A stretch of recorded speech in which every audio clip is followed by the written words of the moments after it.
প্রিয়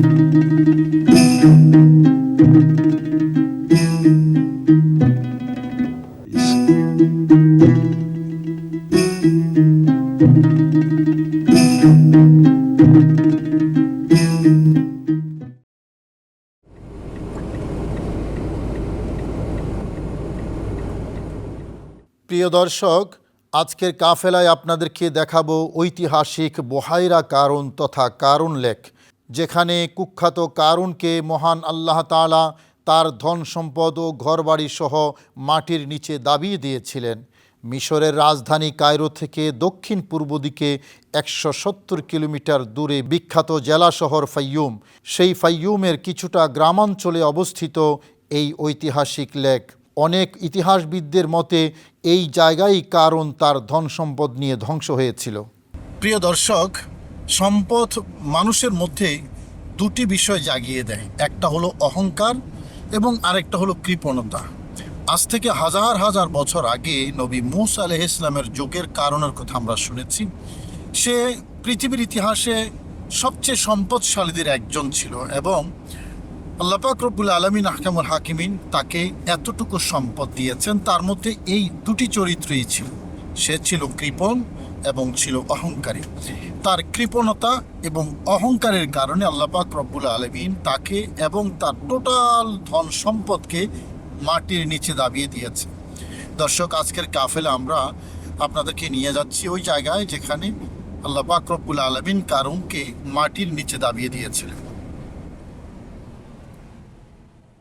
প্রিয় দর্শক, এটাকে লেক বলা হলেও দৈর্ঘ্য ও প্রস্থে এটা মূলত ছোটোখাটো একটা নদীর মতো। ঐতিহাসিক নীল নদ থেকে তার দূরত্ব 50 কিলোমিটার। জেলা শহর ফাইয়ুম থেকে 27 কিলোমিটার দূরে এই লেক অবস্থিত।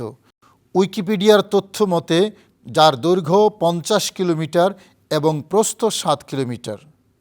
এই কারুন লেকের গড় গভীরতা 4.2 মিটার। তবে মোট লেকের 75% অংশের গভীরতা 2 থেকে 5 মিটার এবং 20% এর গভীরতা 5 থেকে 8 মিটার।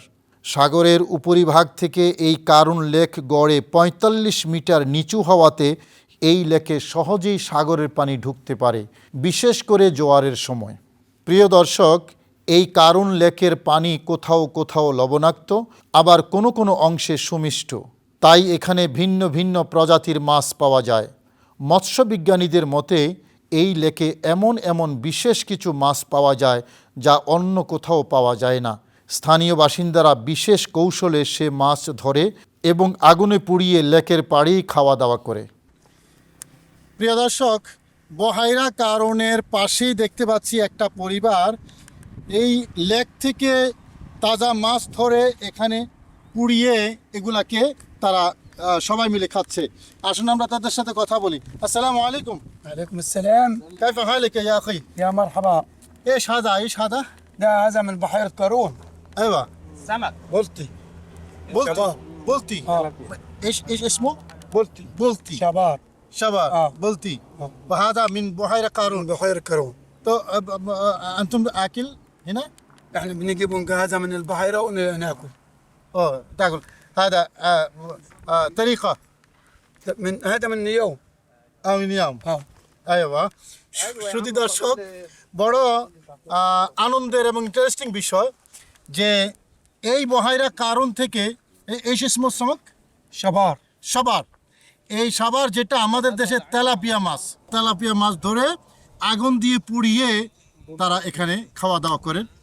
তিনি সেটাই বললেন এবং সেটা তারা খুব টেস্টি, তাদের কাছে খুব টেস্টি এবং এতে তারা অভ্যস্ত।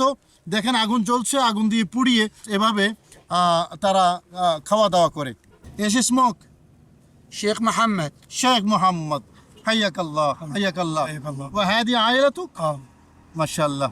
দর্শক, শেখ মোহাম্মদ এবং ওনারা হলো তার পরিবারের সদস্য, সবাই মিলে এখানে টাটকা মাছ পুড়িয়ে খাচ্ছে।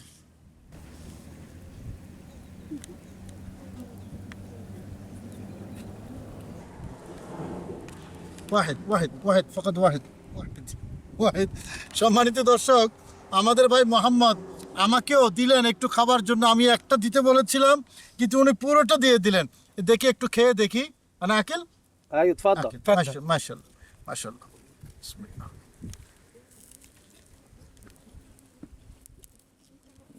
দর্শক, এই প্রথম আগুনে পুড়িয়ে টাটকা মাছ খাওয়ার অভিজ্ঞতা অনেক মজা। আমি প্রথমে ভেবেছিলাম বুঝি এটা খাওয়ার উপযোগী, সেরকম পাকানো হয়নি, না একেবারে পরিপূর্ণ পাকানো হয়েছে, অনেক মজা আসলে তুলনাহীন। এটা মানে আমাদের দেশের তেলাপিয়া মাছ হলেও কিন্তু স্বাদে কিন্তু অনেক মজা, মানে টাটকা মাছ ধরে এনেছে, ন্যাচারাল একেবারে, আলহামদুলিল্লাহ। তাকে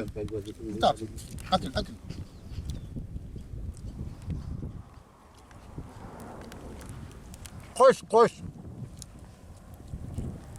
هذا كويس.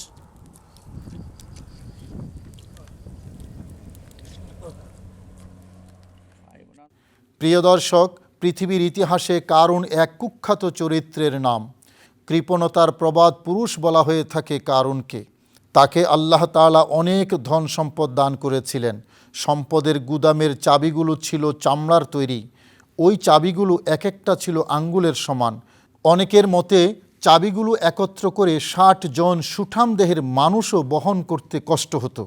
ইমাম কুশাইরি রহমতুল্লাহের মতে ৭০টি গাধা লাগতো শুধু কারুনের গুদামের চাবিগুলো বহন করার জন্য।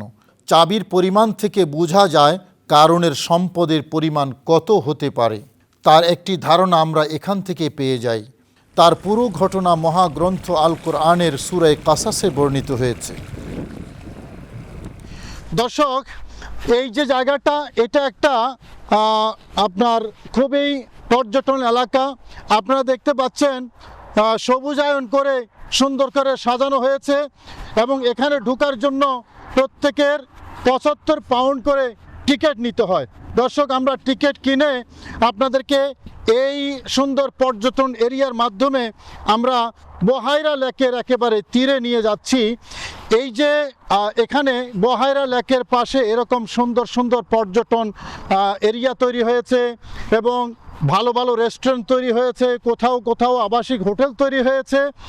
দর্শক, পর্যটক যারা সারা পৃথিবী থেকে আসে, তারা নিজেদের সময় কাটাবার জন্য এবং আনন্দ উৎসবের জন্য এ সকল পর্যটন এরিয়ায় তারা এসে সপরিবারে আসেন অনেকে, এবং স্থানীয় মিশরি যারা, তারাও কিন্তু এখানে সপরিবারে আসেন নিজেদের ব্যস্ত সময়ের মধ্যে কিছু সময় এখানে আনন্দে কাটাবার জন্য। দর্শক, সেরকম একটি জায়গা দিয়ে আমরা বহাইরা লেকের কাছাকাছি এবং তীরে এগিয়ে চলেছি আপনাদেরকে নিয়ে। কারণ যাকাত দিতে অস্বীকার করেছে। আল্লাহ পাক রব্বুল আলামিন তার এই অহংকার সহ্য করেননি এবং তাকে এই জায়গায় মাটির নিচে দাবিয়ে ধ্বংস করেছিলেন। প্রিয় দর্শক, বিশাল এই ধন সম্পদ পাওয়ার পর কারুনের মধ্যে দুটি খারাপ চরিত্র বাসা বাঁধে। একটি হলো কৃপণতা আর দ্বিতীয়টি হলো অহংকার। অধিকাংশ সম্পদশালী মানুষের ক্ষেত্রেই এমনটি ঘটে। হজরত মূসা আলাইহিসসালাম তাকে তার সম্পদের যাকাত দেওয়ার কথা বলেন।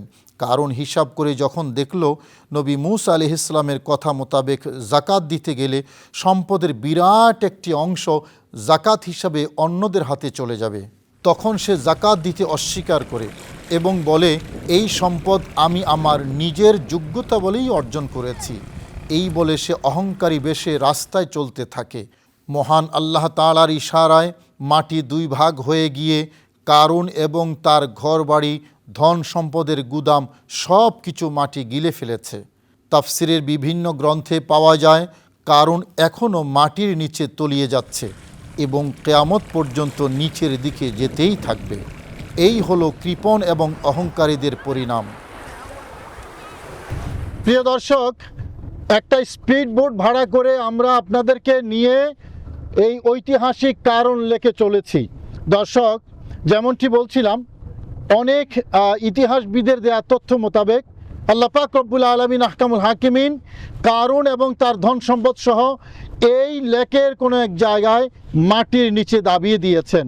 দর্শক, খ্রিস্টপূর্ব ২৫০০ বছর আগে থেকেই এই লেকটি প্রাচীন মিশরীয়দের কাছে তাদের ঐতিহ্যের একটা স্মারক এবং এই লেকটি পানি আপনারা দেখতে পাচ্ছেন অনেক স্বচ্ছ।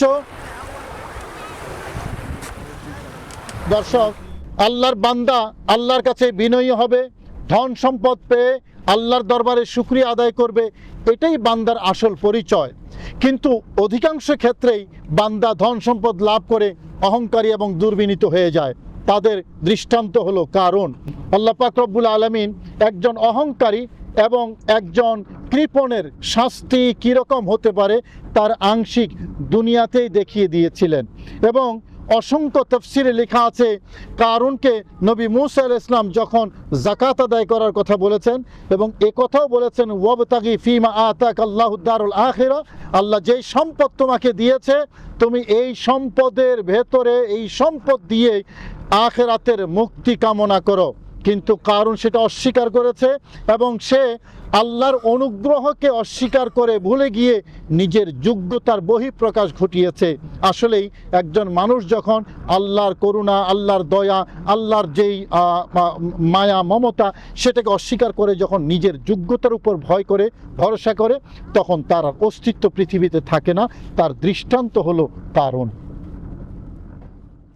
প্রিয় দর্শক, এই বহাইরা কারুন আমাদের জন্য চরম এক শিক্ষার ঐতিহাসিক সাক্ষী। যাদেরকে মহান আল্লাহ তাআলা ধন সম্পদ দান করেন তাদের কাছে ধন সম্পদের সাথে কিছু দায়িত্ব এসে যায়। সে দায়িত্বগুলো যথাযথভাবে আদায় করা না হলে তা তাদের জন্যই আযাব এবং গজবের কারণ হয়ে যায়।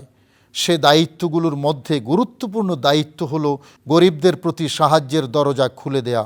তা জাকাত আদায় করার মাধ্যমেও হতে পারে, আবার নফল দান সাদাকার মাধ্যমে হতে পারে। জাকাত ফরজ ইবাদত, তা আদায় করতেই হবে। কারণ তা অস্বীকার করার কারণে গজবে নিপতিত হয়েছিল। আমাদের আজকের সমাজেও এমন অনেক মানুষ আছে যারা বিভিন্ন ছুতোয় জাকাত আদায় করতে চায় না। তারা একথা ভুলে যায়, যিনি আমাদেরকে এই সম্পদ দান করেছেন জাকাত দেয়া তারই নির্দেশ। সুতরাং জাকাত আদায় না করলে মহান আল্লাহ তাআলার ক্রোধের কারণ হতে হবে। আবার অসংখ্য মানুষ সম্পদশালী হওয়ার সাথে সাথে অহংকারী হয়ে যায়।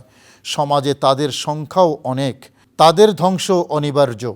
প্রিয় দর্শক, কারণের এই পতন মানব জাতির জন্য চরম এক শিক্ষা হয়ে থাকবে চিরকাল।